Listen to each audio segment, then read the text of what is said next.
Come follow me August 29th to September 4th. Proverbs 1 to 4, 15 to 16, 22 and 31. Ecclesiastes 1 to 3, 11 to 12. The fear of the Lord is the beginning of wisdom. Consider how your study of Proverbs and Ecclesiastes can help you incline thine ear unto wisdom and apply thine heart to understanding. Record your impressions. In the first chapter of the book of Proverbs, we find these words: My son, hear the instruction of thy father, and forsake not the law of thy mother.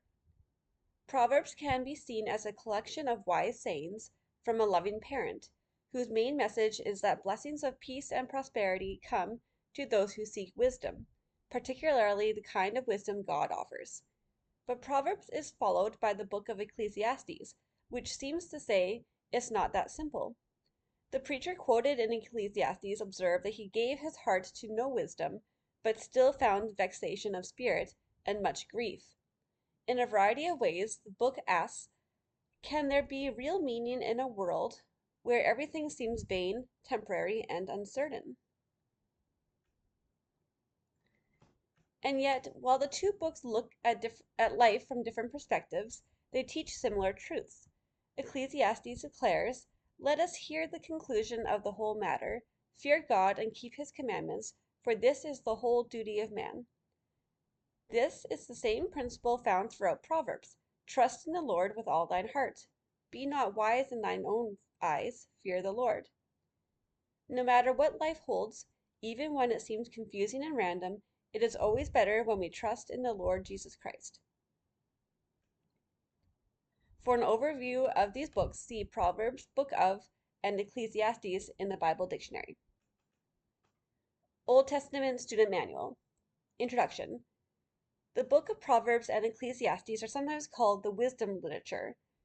The sages of the ancient Near East realized the superiority of wisdom over knowledge, for wisdom encompasses knowledge and includes understanding and moral conduct. One was not wise, regardless of his vast learning, if his actions did not comply with his religious beliefs. Like all Hebrew intellectual virtues, wisdom is intensely practical, not theoretical. Basically, wisdom is the art of being successful, of forming the correct plan to gain the desired results. Its seat is the heart, the center of moral and intellectual decisions. The book of Proverbs in the Old Testament is the best sample of Hebrew wisdom literature, derived apparently from the experiences of the race, epitomized by wise men into brief rules for behavior. The book contains less material accredited to divine revelation and more attributed to human evaluations than the books of the prophets.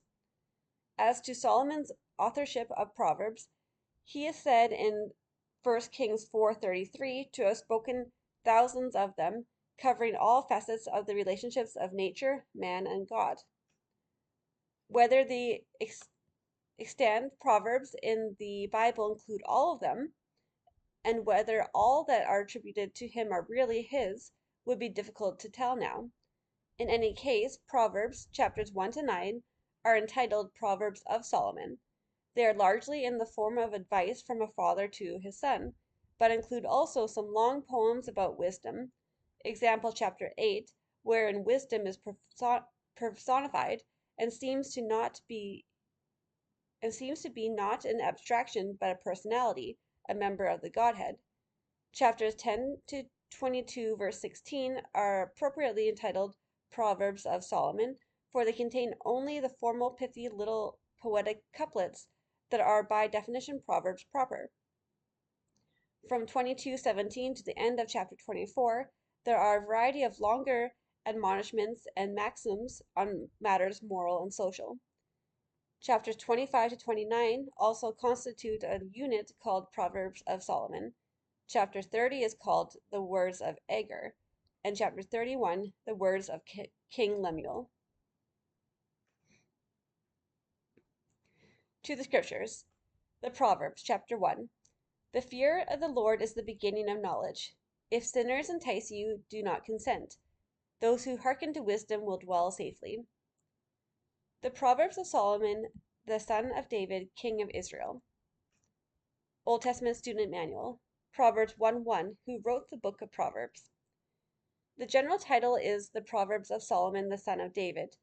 At several points in the book, however, there are rubrics or headings giving the authorship of different sections. Thus, sections are ascribed to Solomon at 10:1 and to the wise at 22:17 and 24:23.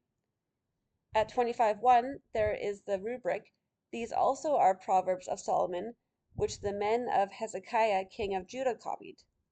Chapter 30 is headed, "The words of Agur son of Jakeh," and chapter 30 ascribed to King Lemuel, or rather to his mother. According to the scriptural record, Solomon spoke or compiled 3,000 proverbs and wrote 1,005 songs. Some of his wisdom was undoubtedly preserved by later writers and editors of the Old Testament and is now found in the wisdom literature. Back to the scriptures. To know wisdom and instruction, to perceive the words of understanding, to receive the instruction of wisdom, justice, and judgment, and equity, to give subtly to the simple, to the young man knowledge and discretion. A wise man will hear and will increase learning, and a man of understanding shall attain unto wise counsels. To understand a proverb and the interpretation, the words of the wise and their dark sayings. Old Testament Student Manual, Proverbs 1:1-6. What is the book of Proverbs? The word translated proverb comes from a root which seems to mean to represent or be like. The word was, however, extended to sayings where no such analogy is evident, and came to designate a short, pithy saying or byword. But the proverbs in this book are not so much popular sayings as a distillation of the wisdom of teachers who knew the law of God and were applying its principles to the whole of life. Proverbs 1:6. What are dark sayings? The first verses of Proverbs state that one purpose of this collection of wisdom is to help men understand the dark sayings of the wise. The Hebrew idiom dark sayings connotes riddles or puzzles. The idea here is that the sayings of the wise are hidden or puzzling to those who are not wise. Back to the scriptures. The fear of the Lord is the beginning of knowledge, but fools despise wisdom and instruction. Old Testament Student Manual, Proverbs 1:7. What is the theme of the book of Proverbs? The theme of the book of Proverbs is stated in verse 7. The fear of the Lord is the beginning of knowledge. Fear, as used here, means reverence or deep respect for God. Though there is much in the book that does not rise above worldly wisdom, the whole serves as a reminder that to the Lord all things are spiritual. The book underscores the idea that even in mortal life, when properly viewed, all things testify of God. Back to the scriptures. My son, hear the instruction of thy father, and forsake not the law of thy mother, for they shall be an ornament of grace unto thy head, and chains about thy neck. Old Testament Student Manual, Proverbs 1:8-9, Obeying Parental Counsel. These verses express the idea that wisdom won through obedience to parental counsel is as a loving ornament or crown to one's head and as chains or necklaces about one's neck. Back to the scriptures. My son, if sinners entice thee, consent thou not. If they say, Come with us, let us lay wait for blood, let us lurk privily for the innocent without cause. Let us swallow them up alive as the grave, and whole as those that go down into the pit. We shall find all precious substance, we shall fill our houses with spoil. Cast in thy lot among us, let us all have one purse. My son, walk not thou in the ways with them, refrain thy foot from their path, for their feet run to evil, and make haste to shed blood. Surely in vain the net is spread in the sight of any bird, and they lay wait for their own blood. They lurk privily for their own lives. So are the ways of every one that is greedy of gain, which taketh away the life of the owners thereof. Wisdom crieth without, she uttereth her voice in the streets. She crieth in the chief places of concourse. In the openings of the gates in the city she uttereth her word, saying, How long, ye simple ones, will ye love simplicity? and the scorners delight in their scorning, and fools hate knowledge. Turn you at my reproof. Behold, I will pour out my spirit unto you. I will make known my words unto you. Because I have called, and ye refused, I have stretched out my hand, and no man regarded. But ye have set at naught all my counsel, and would none of my reproof. I also will laugh at your calamity. I will mock when your fear cometh. When your fear cometh as desolation, and your destruction cometh as a whirlwind, when distress and anguish cometh upon you, then shall they call upon me, but I will not answer. They shall seek me early, but they shall not find me. For that they hated knowledge, and did not choose the fear of the Lord. They would none of my counsel, they despised all my reproof. Therefore shall they eat of the fruit of their own way, and be filled with their own devices. For the turning away of the simple shall slay them, and the prosperity of fools shall destroy them. But whoso hearketh unto me shall dwell safely, and shall be quiet from fear of evil. Proverbs chapter 2. The Lord gives wisdom, knowledge, and understanding. Walk in the way of good men. Old Testament Student Manual, Proverbs 2. Wisdom comes from God. This chapter stresses that wisdom is the gift of God obtained only by diligent searching, and God will watch over and protect those who receive it and remain faithful to it. This promise can be understood only when one remembers that to Israel, wisdom meant obedience to God's laws. To the Scriptures. My son, if thou wilt receive my words, and hide my commandments with thee, so that thou incline thine ear unto wisdom, and apply thine heart to understanding, yea, if thou criest after knowledge, and liftest up thy voice for understanding, if thou seekest her as silver, and searchest for her as for hid treasures, then thou shalt understand the fear of the Lord, and find the knowledge of God. For the Lord giveth wisdom, out of his mouth cometh knowledge and understanding. He layeth up sound wisdom for the righteous. He is a buckler to them that walk uprightly. He keepeth the paths of judgment, and preserveth the way of his saints. Then shalt thou understand righteousness and judgment and equity, yea, every good path. When wisdom entereth into thine heart, and knowledge is pleasant unto thy soul. Old Testament Student Manual, Proverbs 2:10. The head, the heart, and the bowels. In the Eastern and Western cultures, different parts of the human body symbolize the ideas of understanding and feeling. In the East, one understands in his heart and feels in his bowels. In the West, one understands in his head or mind and feels in his heart. Contrast Doctrine and Covenants 9:8, which says, Your bosom shall burn within you, with Proverbs 2:10, which says that wisdom entereth into thine heart, and knowledge is pleasant unto thy soul. Back to the Scriptures. Discretion shall preserve thee, understanding shall keep thee, to deliver thee from the way of the evil man, from the man that speaketh forward things, who leave the path of uprightness to walk in the ways of darkness, who rejoice to do evil and delight in the frowardness of the wicked. Old Testament Student Manual, Proverbs 2:14. Forwardness of the wicked. The word forward is used in Proverbs is a translation of several Hebrew words which share the common idea of deceitfulness, perverseness, and foolishness. Back to the Scriptures. Though whose ways are crooked, and they forward in their paths, to deliver thee from the strange woman, even from the stranger which flattereth with her words. Old Testament Student Manual, Proverbs 2:16. What is a strange woman? The term strange woman used throughout Proverbs refers not only to foreigners or non-Israelites and idolaters, but also to unchaste women. It is often synonymous with harlot. Back to the Scriptures. Which forsaketh the guide of her youth, and forgetteth the covenant of her God. For her house inclineth unto death, and her paths unto the dead. None that go unto her return again, neither take they hold of the paths of life. that thou mayest walk in the way of good men and keep the paths of the righteous. For the upright shall dwell in the land, and the perfect shall remain in it. But the wicked shall be cut off from the earth, and the transgressor shall be rooted out of it. Proverbs chapter 3. Write mercy and truth upon the tablet of your heart. Trust in the Lord. Honor him with your substance.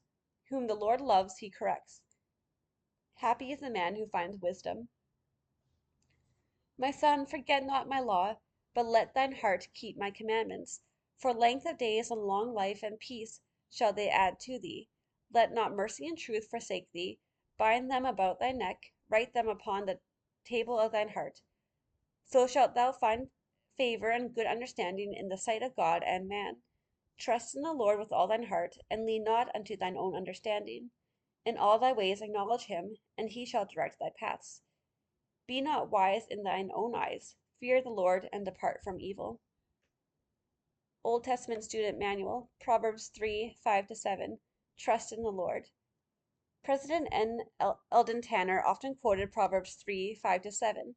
On one occasion he said, "How much wiser and better is it for man to accept the simple truths of the gospel and to accept as authority God the Creator of the world and his Son Jesus Christ, and to accept by faith those things which he cannot disprove and for which he cannot give a better explanation.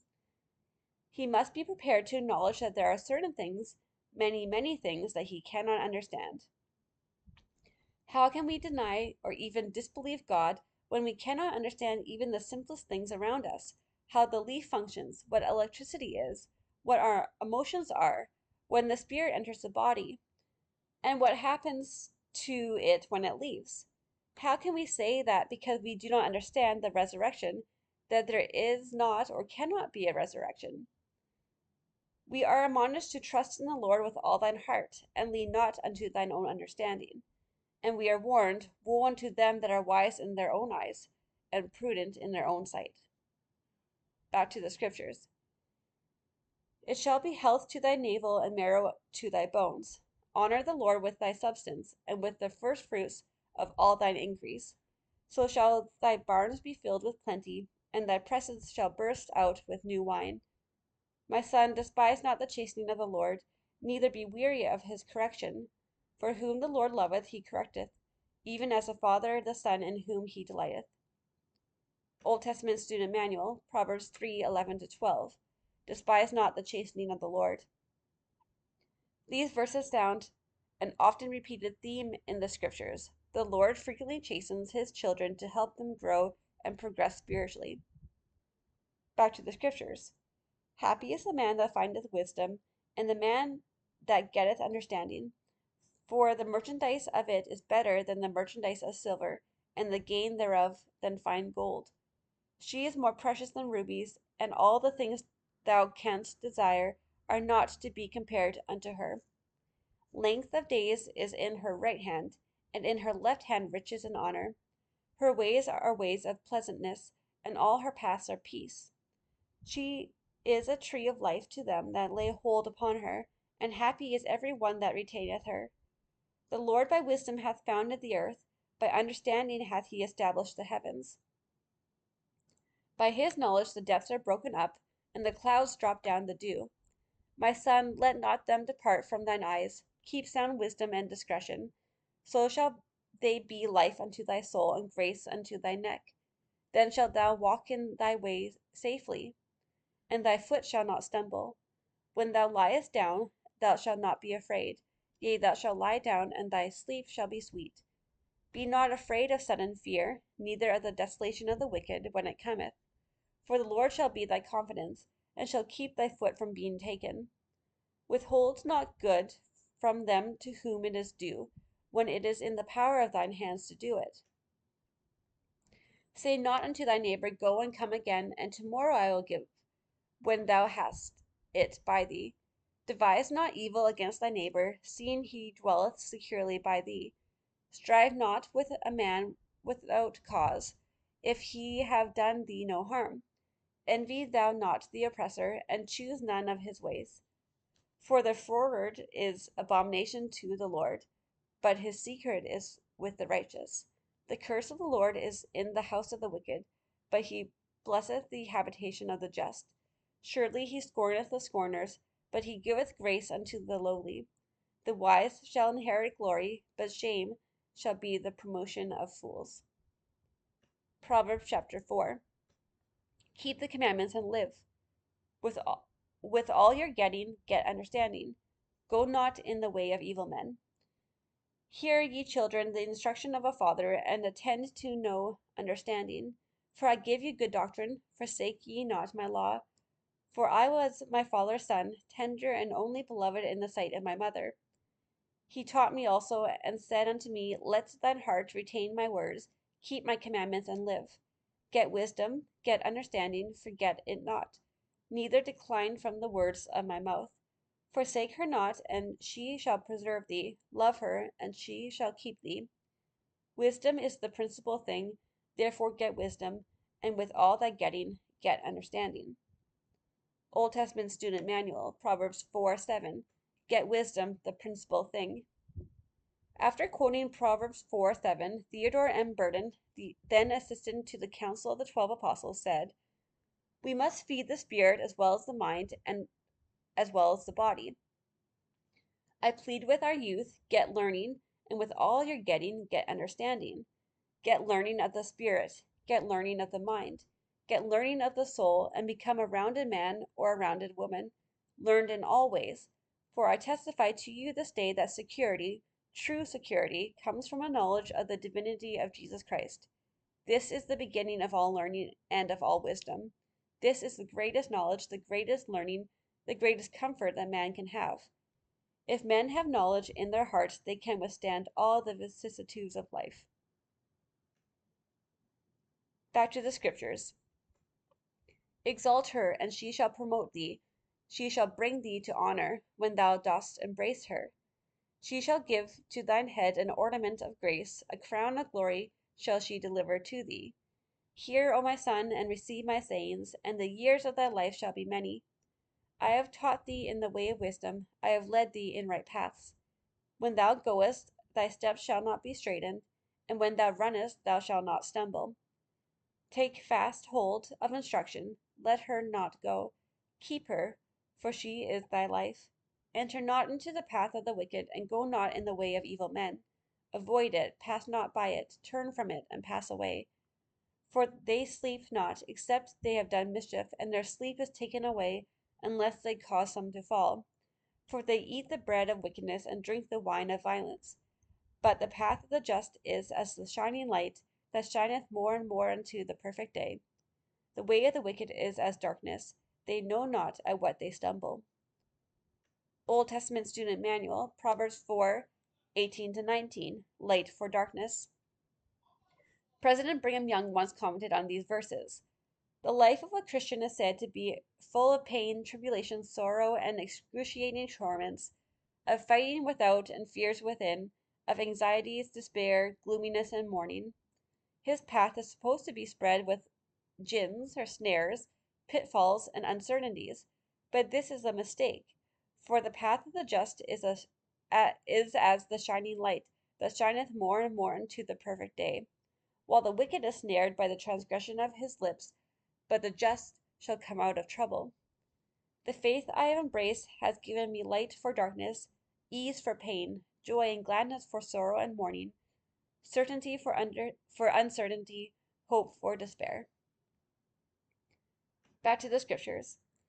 My son, attend to my words, incline thine ear unto my sayings. Let them not depart from thine eyes, keep them in the midst of thine heart. For they are life unto those that find them, and healeth all, and health to all their flesh. Keep thy heart with all diligence, for out of it are the issues of life.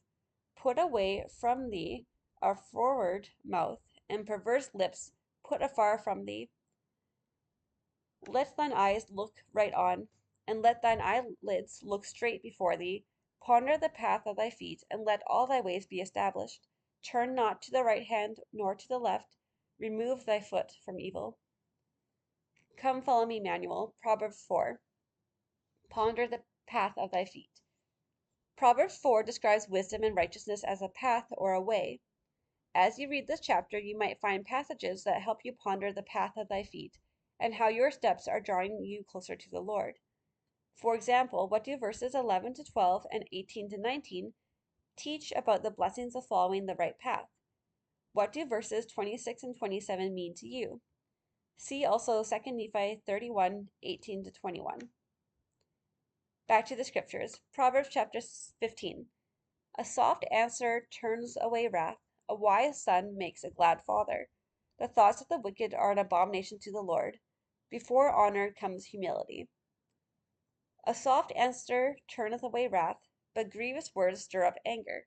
The tongue of the wise useth knowledge aright, but the mouth of fools poureth out foolishness. The eyes of the Lord are in every place, beholding the evil and the good. A wholesome tongue is a tree of life, but perverseness therein is a breach in the spirit. A fool despiseth his father's instruction, but he that regardeth reproof is prudent. In the house of the righteous is much treasure, but in the revenues of the wicked is trouble. The lips of the wise disperse knowledge, but the heart of the foolish doeth not so. The sacrifice of the wicked is an abomination to the Lord, but the prayer of the upright is his delight. The way of the wicked is an abomination unto the Lord, but he loveth him that followeth after righteousness. Correction is grievous unto him that forsaketh the way, and he that hateth reproof shall die. Hell and destruction are before the Lord. How much more then the hearts of the children of men? A scorner loveth not one that reproveth him, neither will he go unto the wise. A merry heart maketh a cheerful countenance, but by sorrow of the heart the spirit is broken. The heart of him that hath understanding seeketh knowledge, but the mouth of fools feedeth on foolishness. All the days of the afflicted are evil, but he that is of a merry heart hath a continual feast. Better is little with the fear of the Lord than great treasure and trouble therewith. Better is a dinner of herbs, where love is, than a stalled ox and hatred therewith. A wrathful man stirreth up strife, but he that is slow to anger appeaseth strife. The way of the slothful man is as an hedge of thorns, but the way of the righteous is made plain. A wise son maketh a glad father, but a foolish man despiseth his mother. Folly is joy to him that is destitute of wisdom, but a man of understanding walketh uprightly. Without counsel purposes are disappointed, but in the multitude of counselors they are established. A man hath joy by the answer of his mouth, and a word spoken in due season, how good is it! The way of life is above to the wise, that he may depart from hell beneath. The Lord will destroy the house of the proud, but he will establish the border of the widow. The thoughts of the wicked are an abomination to the Lord, for the words of the pure are pleasant words.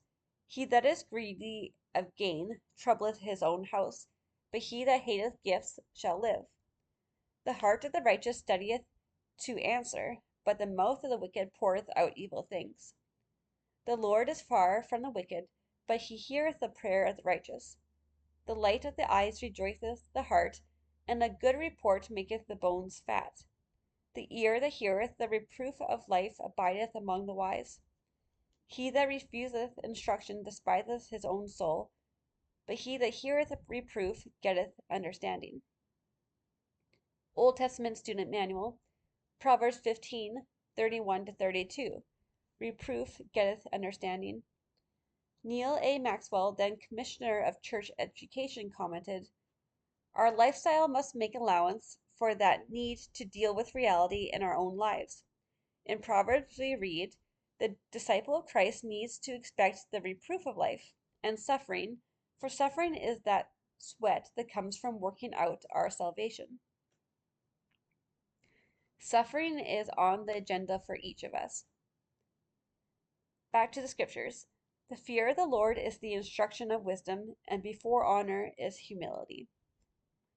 Proverbs chapter 16. It is better to get wisdom than gold. Pride goeth before destruction. The gray hair of the righteous person is a crown of glory.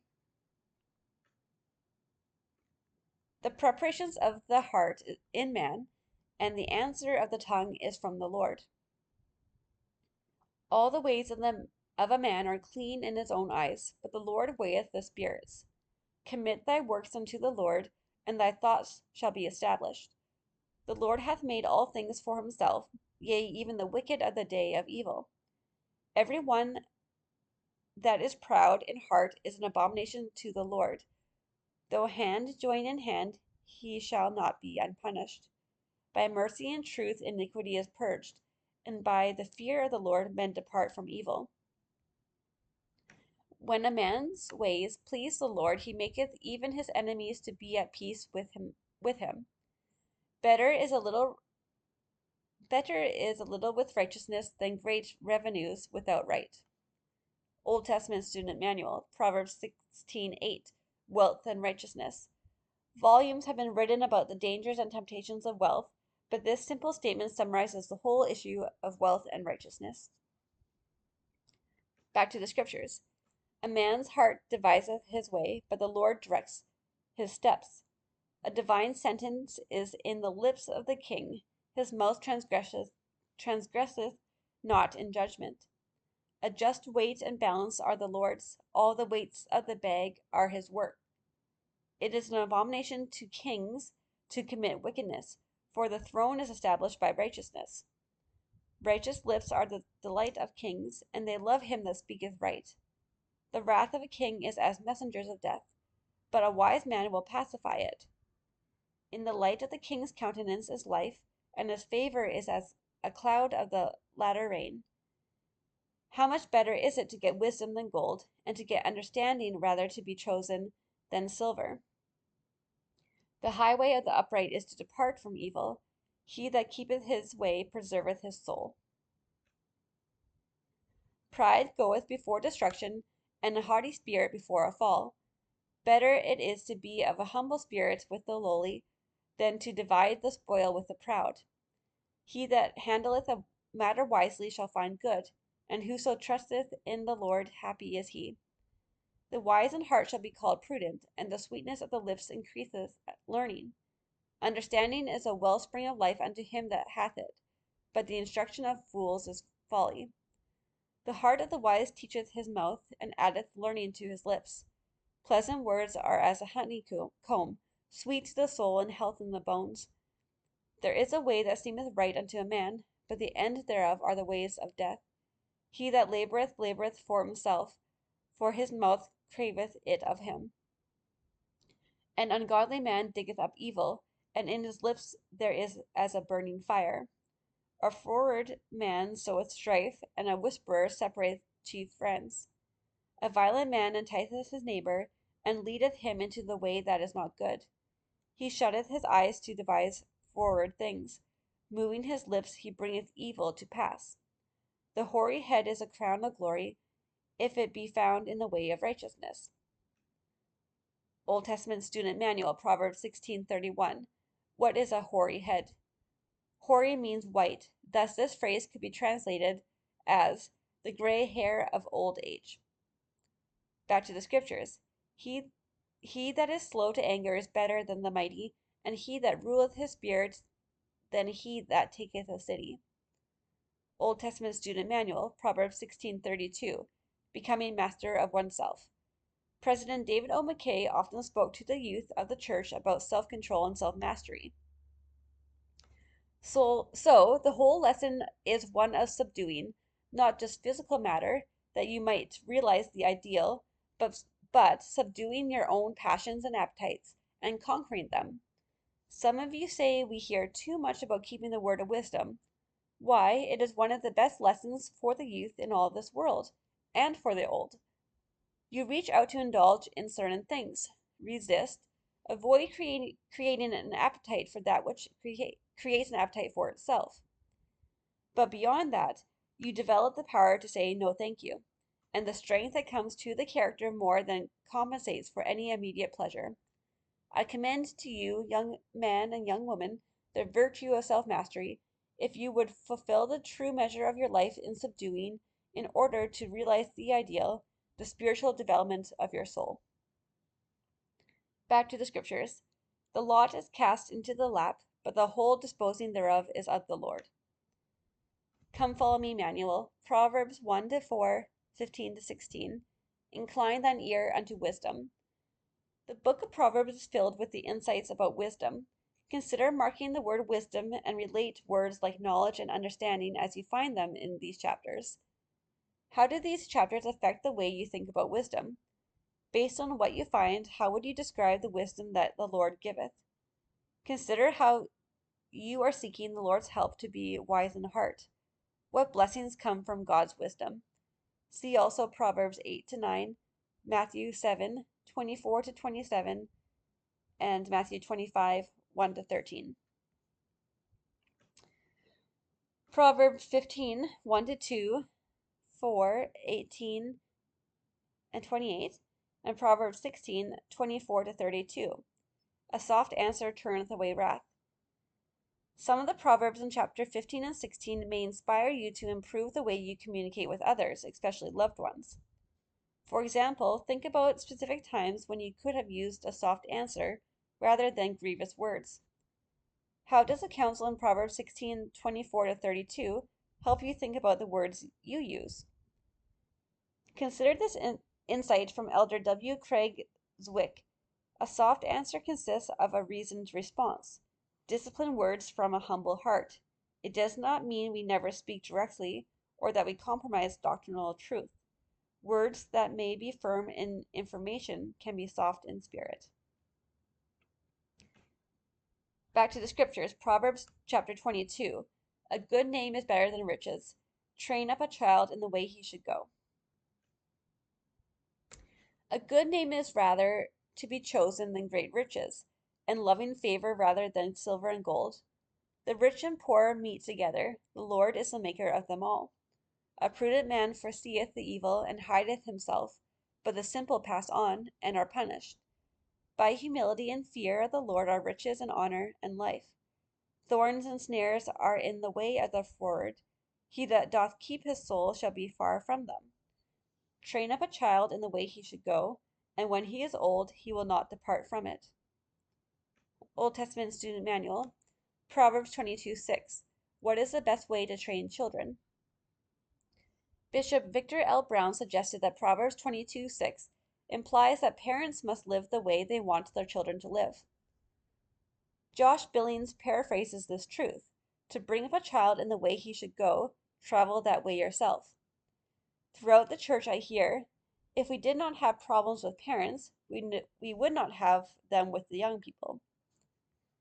James G. Duffin, a former president of the Central States Mission, said, "There is a difference between teaching and training. Teaching is causing the child to understand. Training is causing the child to do. Every act performed is that much done towards fixing habits. Repeated many times, the habit is established. If we train our children in the ways of the Lord, every time they perform an act of obedience to the word and will of our Father in heaven, their character becomes more firmly fixed in doing the things that God requires of them." Elder Gordon B. Hinckley, who was then a member of the Quorum of the 12 Apostles, said, "It is so obvious that the great good and the terrible evil in the world today are the sweet and bitter fruits of the rearing of yesterday's children. As we train a new generation, so will the world be in a few years. If you are worried about the future, then look to the upbringing of your children." Wisely did the writer of Proverbs declare in Proverbs 22:6. Back to the scriptures. The rich ruleth over the poor, and the borrower is servant to the lender. He that soweth iniquity shall reap vanity, and the rod of his anger shall fail. He that hath a bountiful eye shall be blessed, for he giveth of his bread to the poor. Cast out the scorner, and contention shall go out. Yea, strife and reproach shall cease. He that loveth pureness of heart, for the grace of his lips, the king shall be his friend. The eyes of the Lord preserve knowledge, and he overthroweth the words of the transgressor. The slothful man said, There is a lion without, I shall be slain in the streets. The mouth of strange women is a deep pit. He that is abhorred of the Lord shall fall therein. Foolishness abound in the heart of a child, but the rod of correction shall drive it far from him. He that oppresseth the poor to increase his riches, and he that giveth to the rich shall surely come to want. Bow down thine ear and hear the words of the wise, and apply thine heart unto my knowledge. For it is a pleasant thing if thou keep them within thee, they shall withal be fitted in thy lips. That thy trust may be in the Lord, I have made known to thee this day, even to thee. Have not I written to thee excellent things in counsels and knowledge, that I might make thee know the certainty of the words of truth, that thou mightest answer the words of truth to them that send unto thee? Rob not the poor because he is poor, neither oppress the afflicted in the gate. For the Lord will plead their cause, and spoil the soul of those that spoiled them. Make no friendship with an angry man, and with a furious man thou shalt not go, lest thou learn his ways, and get a snare to thy soul. Be not thou one of them that strike hands, or of them that are sureties for debts. If thou hast nothing to pay, why should he take away thy bed from under thee? Remove not the ancient landmark which thy fathers have set. Old Testament Student Manual, Proverbs 22:28. What are landmarks? Landmarks were not merely places of interest or distinctive geographical features to the people of the Middle East. In a world that did not have fenced property, landmarks were property markers. Even today in the Middle East, one can see piles of rocks designating the division between one man's land to another's. To remove such landmarks was a very serious thing indeed, since it was the equivalent of stealing another's property.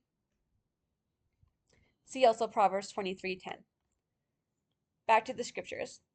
Seest thou a man diligent in his business? He shall stand before kings. He shall not stand before mean men.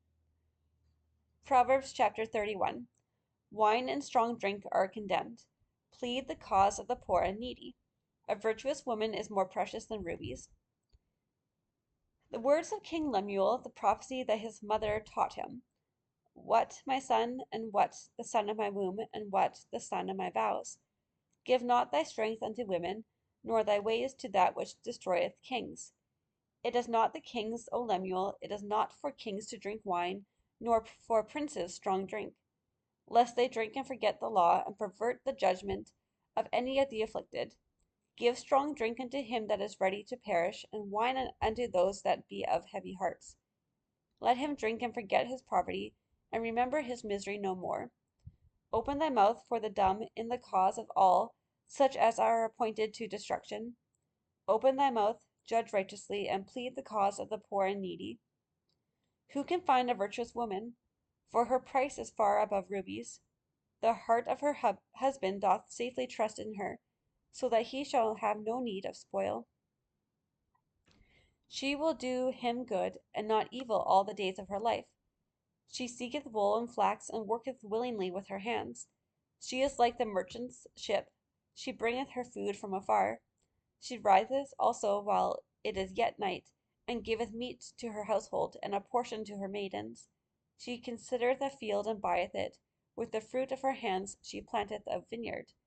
She girdeth her loins with strength, and strengtheneth her arms. She perceiveth that her merchandise is good. Her candle goeth not out by night. She layeth her hands to the spindle, and her hands hold the distaff. She stretcheth out her hand to the poor, yea, she reacheth forth her hand to the needy. She is not afraid of the snow for her household, for all her household are clothed with scarlet. She maketh herself coverings of tapestry, her clothing is silk and purple. Her husband is known in the gates, when he sitteth among the elders of the land. She maketh fine linen, and selleth it, and delivereth girdles unto the merchant. Strength and honor are her clothing, and she shall rejoice in time to come. She openeth her mouth with wisdom, and in her tongue is the law of kindness. She looketh well to the ways of her household, and eateth not the bread of idleness. Her children arise up, and call her blessed, her husband also, and he praiseth her. Many daughters have done virtuously, but thou excellest them all. Favor is deceitful, and beauty is vain, but a woman that feareth the Lord, she shall be praised. Give her of the fruit of her hands, and let her own works praise her in the gates. Come Follow Me Manual, Proverbs 31, 10 to 31. A woman that feareth the Lord, she shall be praised. Proverbs 31, 10 to 31 describes a virtuous woman, or a woman of great spiritual strength, capability, and influence. You might try summarizing in your own words what each of these verses says about her. What are some of her traits that you can emulate? To the scriptures, Ecclesiastes, or the Preacher. Old Testament Student Manual, Ecclesiastes, the Message of the Preacher. Ecclesiastes is a Greek translation of the Hebrew kol, koheleth, a word meaning one who convenes an assembly, sometimes rendered preacher. The book of Ecclesiastes consists of reflections on some of the deepest problems of life as they present themselves to the thoughtful observer. The epilogue sets forth the main conclusions at which the writer has arrived.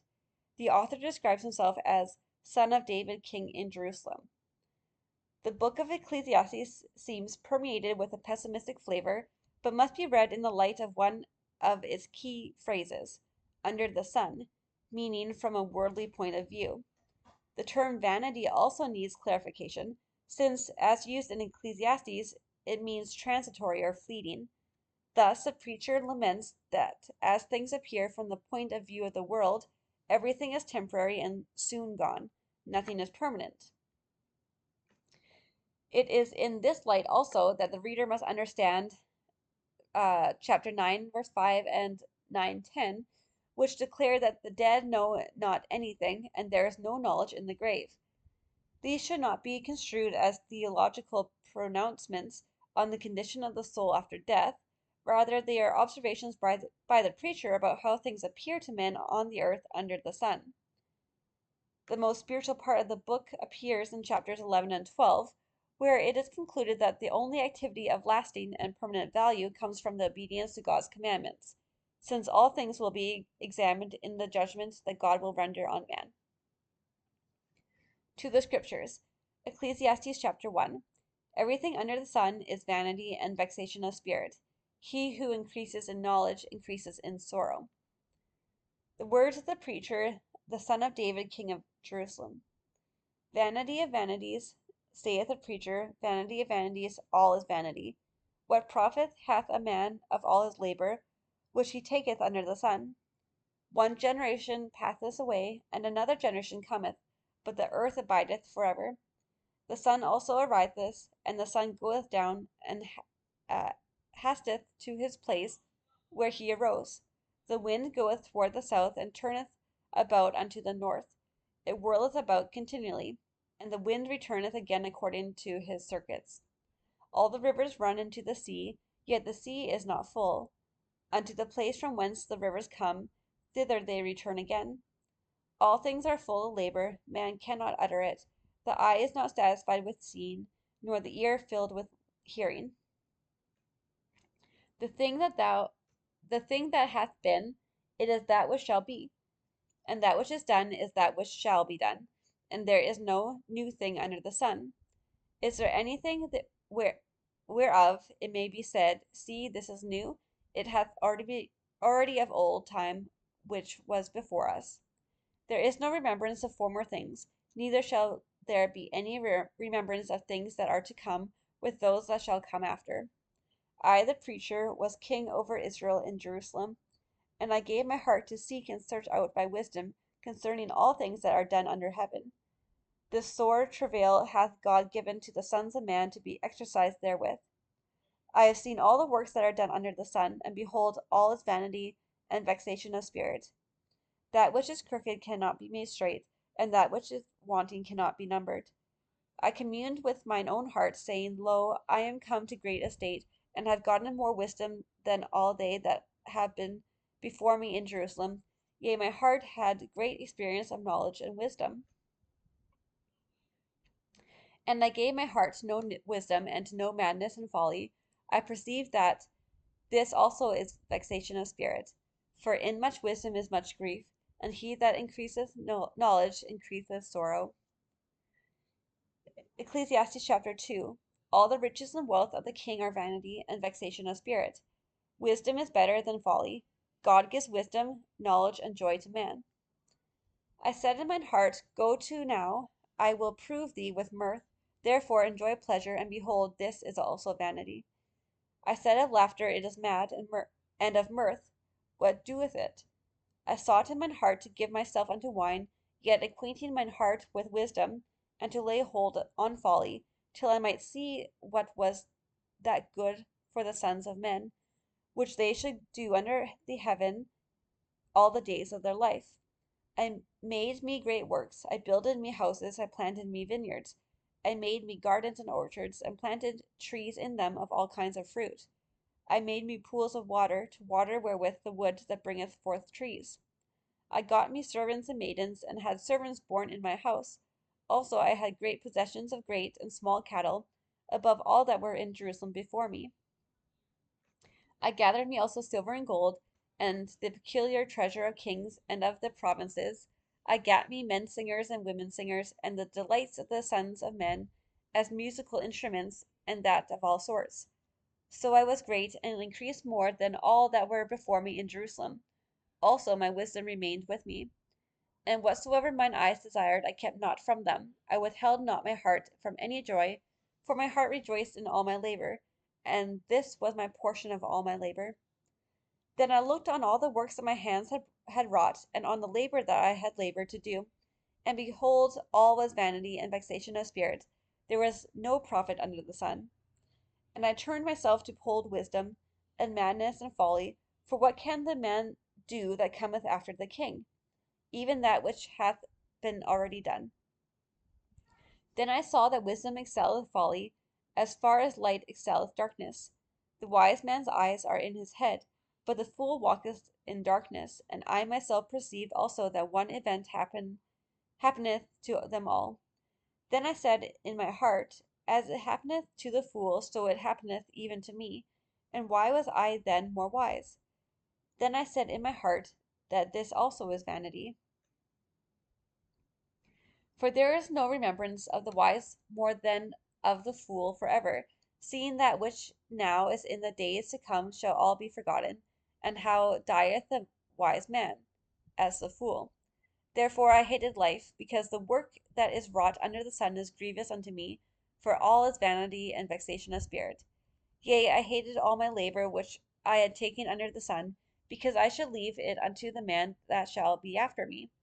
And who knoweth whether he shall be a wise man or a fool? Yet shall he have rule over all my labors wherein I have labored, and wherein I have showed myself wise under the sun. This is also vanity. Wherefore I went about to cause my heart to despair of all the labor which I took under the sun. For there is a man whose labor is in wisdom, and in knowledge and in equity, yet to a man that hath not labored, therein shall he leave it for his portion. This also is vanity and a great evil. For what hath man of all his labor, and the vexation of his heart, wherein he hath labored under the sun? For all his days are sorrows, and his travail grief.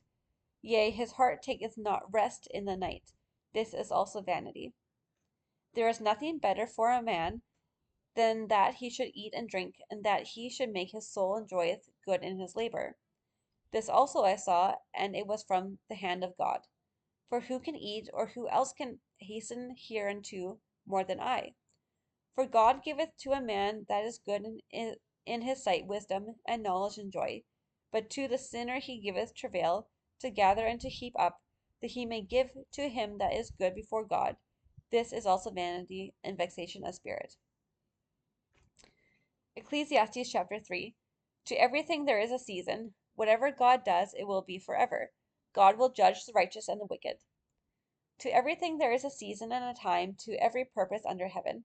A time to be born and a time to die, a time to plant and a time to pluck up that which is planted, a time to kill and a time to heal, a time to break down and a time to build up, a time to weep and a time to laugh, a time to mourn and a time to dance, a time to cast away stones and a time to gather stones together, a time to embrace and a time to refrain from embracing, a time to get and a time to lose, a time to keep and a time to cast away, a time to rend and a time to sow, a time to keep silence and a time to speak, a time to love and a time to hate, a time of war and a time of peace. What profiteth he that what profit hath he that worketh in that wherein he laboureth? I have seen the travail which God hath given to the sons of men to be exercised in it. He hath made everything beautiful in his time. Also he hath set the world in their heart, so that no man can find out the work that God maketh from the beginning to the end. Old Testament Student Manual, Ecclesiastes 3, 1-11. Sequence and order in one's life. These verses are among those most often quoted from Ecclesiastes. They suggest that there is an appropriate time for everything that occurs in human life. Elder Paul H. Dunn quoted Ecclesiastes 3:1 and commented, "Our prophet, President Kimball, has counseled you, young people, particularly young men, as to that proper sequence. Would you note the sequence of events that will bring orderliness and happiness to your life?" I quote from our prophet. One can have all the blessings if he is in control and take the experiences in proper turn. First, some limited social get acquainted contacts, then his mission, then his courting, then his temple marriage, and now note his schooling and his family, then his life's work. In any other sequence he could run into difficulty. Back to the scriptures. I know that there is no good in them, but for a man to rejoice and to do good in his life, and also that every man should eat and drink and enjoy the good of all his labor. It is a gift of God. I know that whatsoever God doeth, it shall be forever. Nothing can be put to it, nor anything taken from it. And God doeth it, that men should fear before him. That which hath been is now, and that which is to be hath already been, and God requireth that which is past. And moreover I saw under the sun the place of judgment that wickedness was there, and the place of righteousness that iniquity was there. I said in mine heart, God shall judge the righteous and the wicked, for there is a time there for every purpose and for every work. I said in mine heart concerning the estate of the sons of men, that God might manifest them, and that they might see that they themselves are beasts. For that which befalleth the sons of men befalleth beasts. Even one thing befalleth them, as the one dieth, so dieth the other. Yea, they have all one breath, so that a man hath no preeminence above a beast, for all is vanity. All go unto one place, all are of the dust, and all turn to dust again. Who knoweth the spirit of man that goeth upward, and the spirit of the beast that goeth downward to the earth? Wherefore I perceive that there is nothing better than that a man should rejoice in his own works, for that is his portion, for who shall bring him to see what shall be after him? Ecclesiastes chapter 11. Do good and give to them who need. God will bring all men to judgment. Old Testament Student Manual, Ecclesiastes 11. Must one accept what is? The stress here is threefold. 1. Each individual must take advantage of opportunities while he has them. 2. Life is uncertain, and there is no guarantee that opportunities lost will ever return. And 3. One's future lies not in changing or in challenging, but in accepting what is and making the most of it. Jesus taught that we can control our destiny. We do have some influence on our circumstances, as well as responsibility for how we respond to them. Our obligation is to do all we can and not just learn to be resigned to our lot. To the scriptures. Cast thy bread upon the waters, for thou shalt find it after many days. Old Testament Student Manual, Ecclesiastes 11:1, the law of the harvest. We reap what we sow, we cast our bread on the waters and get a just return. Every good deed will have its reward, and every unworthy thought will register in some recess of the mind. Back to the scriptures. Give a portion to 7 and also to 8, for thou knowest not what evil shall be upon the earth. If the clouds be full of rain, they empty themselves upon the earth, and if the tree fall toward the south, or toward the north, in the place where the tree falleth, there it shall be. Old Testament Student Manual, Ecclesiastes 11:3, as the tree falls. Brigham Young interpreted this expression as follows, tying it to death and the judgment. Ere long we will have to lay down these tabernacles and go into the spirit world. And I do know that as we lie down, so judgment will find us, and that is scriptural. As the tree falls, so it shall lie. Or in other words, as death leaves us, so judgment will find us. Back to the scriptures. He that observeth the wind shall not sow, and he that regardeth the clouds shall not reap. As thou knowest not what is the way of the Spirit, nor how the bones do grow in the womb of her that is with child, even so thou knowest not the works of God who maketh all. In the morning sow thy seed, and in the evening withhold not thine hand, for thou knowest not whether shall prosper either this or that, or whether they both shall be alike good. Truly the light is sweet, and a pleasant thing it is for the eyes to behold the sun. But if a man live many years, and rejoice in them all, yet let him remember the days of darkness, for they shall be many. All that cometh is vanity. Rejoice, O young man, in thy youth, and let thy heart cheer thee in the days of thy youth, and walk in the ways of thine heart, and in the sight of thine eyes. But know thou that for all these things God will bring thee unto judgment. Therefore remove sorrow from thy heart, and put away evil from thy flesh, for childhood and youth are vanity. Ecclesiastes chapter 12. At death the spirit will return to God who gave it. The words of the wise are as goads. The whole duty of man is to fear God and keep his commandments. Old Testament Student Manual, Ecclesiastes 12. Life does have meaning. This passage sounds negative, cynical, and without hope, but one must remember that the preacher is speaking from the viewpoint of a man without God. From the standpoint of the natural man, it is difficult to argue against Ecclesiastes. When a person puts his trust in things under the sun, the things of the world, he finds no lasting spiritual benefits. Energy and labor expended, wisdom and knowledge acquired, fortune and prestige gained, goodness and virtue dispensed are empty without God, and pointless in the eternal scheme of things without accompanying a spiritual life. The purpose of Ecclesiastes is not to grind us down between futility and despair, but to help us remember that there is meaning only through God and keeping his commandments.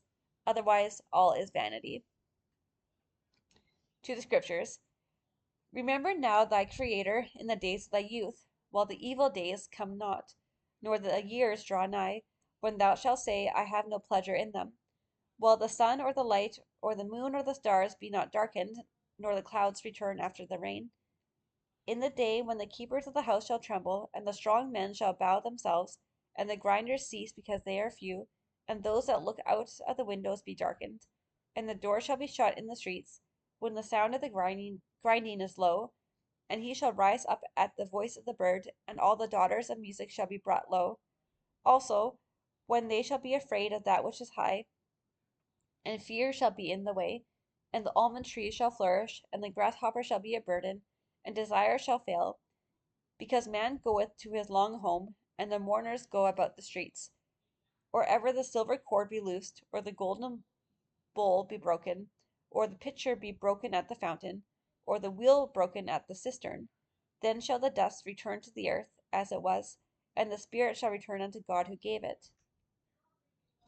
Old Testament Student Manual, Ecclesiastes 12:7. The spirit shall return unto God. Obviously, we could not return to a place where we had never been, so we are talking about death as a process as miraculous as birth, by which we return to our Father who art in heaven. In a related passage of Scripture, Doctrine and Covenants 88:15-16, the Lord states that the body and the spirit together make up the soul. The separation of the body and the spirit is called death. The reuniting is called resurrection. Back to the Scriptures. Vanity of vanities, saith the preacher, all is vanity.